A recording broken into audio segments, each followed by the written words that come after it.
Professor张维为, the director of the China Institute at Fudan University in Shanghai. Professor, thanks very much for joining us. There is no doubt that there is a shift in terms of policy towards China when it comes to the Western world, whether that's the EU, in the UK we're seeing that, the US, Canada, Australia. Your response to that, because clearly this has happened since this new national security law has been introduced in Hong Kong. No, for us, perhaps it's mainly due to the United States. We have a government under Donald Trump, which is, to be frank, not very mature, and with Secretary of State Pompeo, very ideological. So he sees everything as black and white and communist and democracy, whatever. The world is much more sophisticated. And for instance, you mentioned this national security law. Beijing was being generous and given Hong Kong 23 years to enact this law, but failed to do that for all kinds of reasons.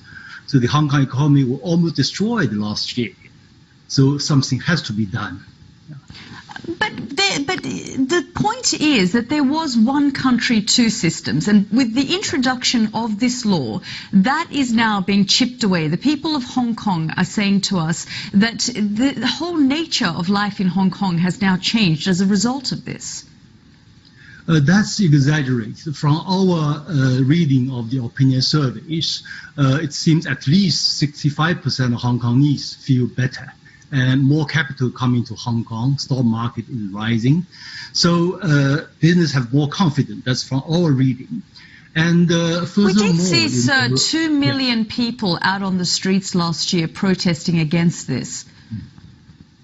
Yeah, that was the chaos created by some people, sponsored, certainly supported by certain political forces in the West.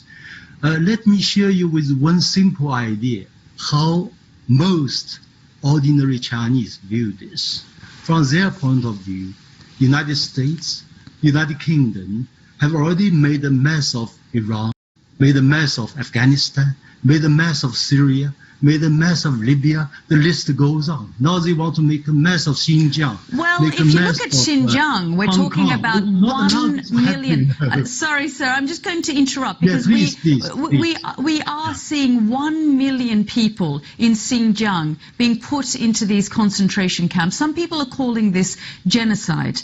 This is ridiculous nonsense. Laugh heads off, Xinjiang attracted about 200 million or 200 and even more tourists last year. And for 3 years, no terrorist attacks. So this is a remarkable achievement. I was there last April, and you see the peace there. It reminds me of the famous line from Mr. Pompeo, and we cheated, we stole, we lied.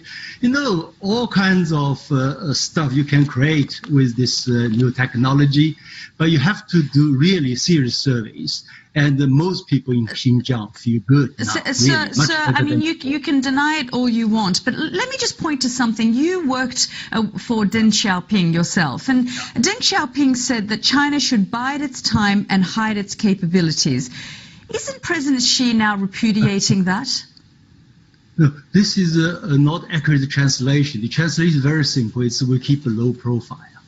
No, indeed, China is now, how should we say it? When China keeps a low profile, the West will say, oh, China is a free rider. China should take more responsibility. When China begins to take more responsibility, you become more aggressive.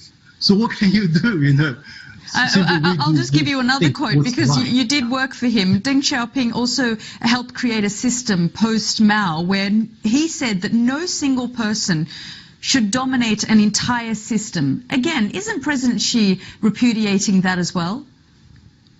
You have to read, I'm not sure this particular line, but Xi Jinping is one leader out of the 7 members of top leadership. So we have a collective leadership.